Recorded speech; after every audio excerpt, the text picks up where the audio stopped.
Praise the Lord. The best wishes to you and your family members in the name of God. దేవుని నామమునకు మహిమ కలుగును గాక. దేవుని నామం పేరట మీకును మీ కుటుంబ సభ్యులందరికీ శుభాభివందనములు. ఈరోజు దేవుని వాగ్దానము. Today God's promise. ఆయన మాట తప్పనివాడు. కీర్తనల గ్రంథం 110వ అధ్యాయం 4వ వచనం. He is a man of his word. The book of Psalms chapter 110 verses 4. క్రీస్తునందున్న ప్రియమైన సహోదరి సహోదరులారా, ఈ ఉదయకాల సమయంలోను ప్రభువైన యేసుక్రీస్తు వారు మనతో మాట్లాడుతున్నాడండి. చూడండి, దావీదు మహాభక్తుడు అంటున్నాడు, ఆయన మాట తప్పని వాడు అని దేవుని యొక్క మాటలను గురించి, దేవుడిచ్చు వాక్కును గురించి ఆయా ప్రజలందరితోనూ సెలవిస్తున్నాడు. చూడండి, ఈ రోజుల్లో మనుషులు ఎలా ఉంటారంటే ఎవరికి వారై ఉంటారు.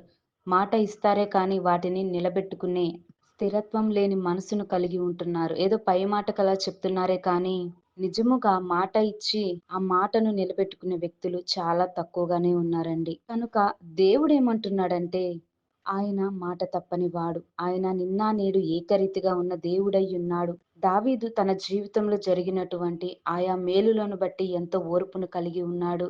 మరి దావీదు ఎంతగానో ప్రేయర్ చేసినప్పుడు దేవుడు తన జీవితంలో వాగ్దానం చేసిన రీతిగా, వాక్కును దయచేసిన రీతిగా తన జీవితంలో దేవుడు ఎప్పుడూ కూడా మాట తప్పలేదండి. మరి అంతటి దేవుడైన మన ప్రభువైన యేసుక్రీస్తు ఆయన యథార్థవంతుడు, నీతిమంతుడై, పరిశుద్ధుడై మనలను ప్రేమిస్తూ నిత్యం మనలను కాచి కాపాడుతూ సమస్యల నుంచి, ఆపదల నుంచి, అనేక విషయాల నుంచి మనలను రక్షిస్తూనే ఉన్నాడు. కానీ అపవాది ఎవరిని మృంగేద్దామా, ఎవరిని మోసపు పూరితమైనటువంటి మాటల్లో పడేద్దామా అని ఆలోచనలో తిరుగుతూ ఉంటుంది. వీటన్నిటిని జయించగల శక్తి మనం ప్రార్థిస్తే దేవుడు తప్పకుండా సహాయం దయచేస్తాడు.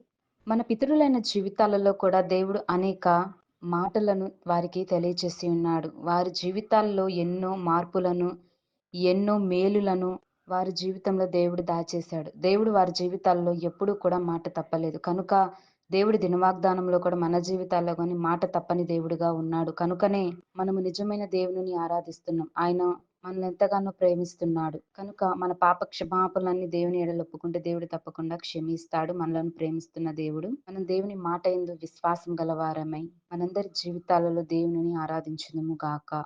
ప్రార్థన. ప్రేమ కలిగిన తండ్రి, దయగల దేవా, నీ యొక్క శ్రేష్టమైన ఘనమైన నామమును బట్టి నీకు స్తోత్రాలు దేవా.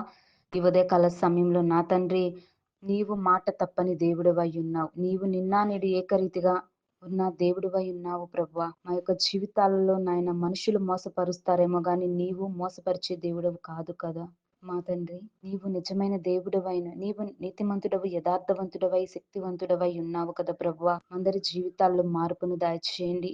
నీ మాటకు లోబడి, నీ యొక్క లోబడే మనసు మాకును దయచేయండి. నీ యొక్క మంచి మనసును మా జీవితాలలోనికి, మా కుటుంబాల్లోనికి స్థిరమైన మంచి మనసుగా నీ యందు విశ్వాసం ఉంచే కృపా కాపుదల మా అందరికి దయచేయమని కోరుతూ యేసయ్య నామం నారి వేడుకొంచున్నాను తండ్రి. ఆమేన్.